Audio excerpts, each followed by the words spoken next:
Hello बच्चों, आज का हमारा टॉपिक है रुधिर वर्गों का परीक्षण या टेस्टिंग और डिटर्मिनेशन ऑफ ब्लड ग्रुप्स। कि मतलब हम जो लेबोरेटरीज़ होती है, लैब होती है, वहाँ पर हम ब्लड ग्रुप चेक कराने जाते हैं तो किस तरीके से चेक होते हैं या हम उसका डिटर्मिनेशन किस तरीके से कर सकते हैं।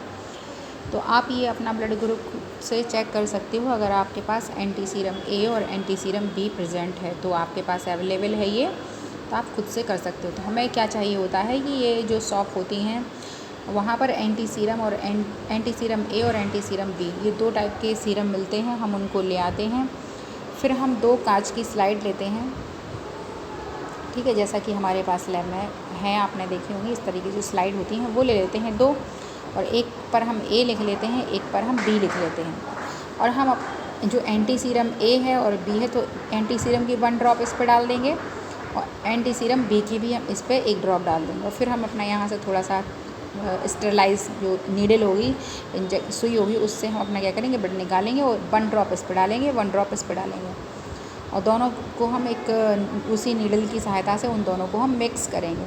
तो जो ब्लड जम जाएगा या उसके इस तरीके से गुच्छे गुच्छे बन जाए, फटा जैसा हो जाएगा, वो वही ब्लड ग्रुप कहलाने लगता है। मान लीजिए कि ये वाला ब्लड जब हमने एंटी सीरम में ब्लड मिलाया तो इसके ऐसे गुच्छे गुच्छे से बन गए, तो इसका मतलब है उसका ब्लड ग्रुप क्या हो गया, ए।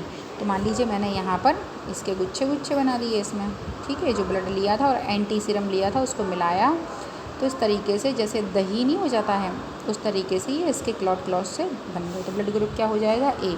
जबकि इसमें ऐसा कुछ नहीं होगा, इसमें भी एंटी सीरम है और इसमें भी ब्लड है, तो वो कैसा रहेगा, बिल्कुल पूरा एक सा रहेगा, इसमें गुच्छे जैसे नहीं बनेंगे, तो ये ब्लड ग्रुप नहीं होगा। जिसमें आपको बस ये देखना है कि जो ब्लड फट जाए, जो ब्लड दही जैसा हो जाए, वो हमारा ब्लड ग्रुप होगा। अब मान लीजिए ये नहीं, ये जमता है, वही प्रोसेस हो रही है। मान लीजिए ये नहीं होता है, ये जम जाता है, इसी की बात हो रही है, ठीक है। ये नहीं जमता है, बी वाला जम गया मान लीजिए, तो उसका ब्लड ग्रुप क्या हो जाएगा, बी। तो हमने बी जमाने के लिए ये कर दिया। अगर मान लीजिए कि ये दोनों ही जम जाते हैं, दोनों स्लाइड का जम जाए, इसका भी जम गया था उसी समय, इसका भी जम गया था, तो ब्लड ग्रुप क्या हो जाएगा अपना, तीसरा, ये बी हो गया। अगर दोनों जम जाते हैं तो कौन सा हो जाएगा हमारा ब्लड ग्रुप, ए बी। तो ब्लड ग्रुप कौन सा हो जाएगा, ए बी, इस तरीके से।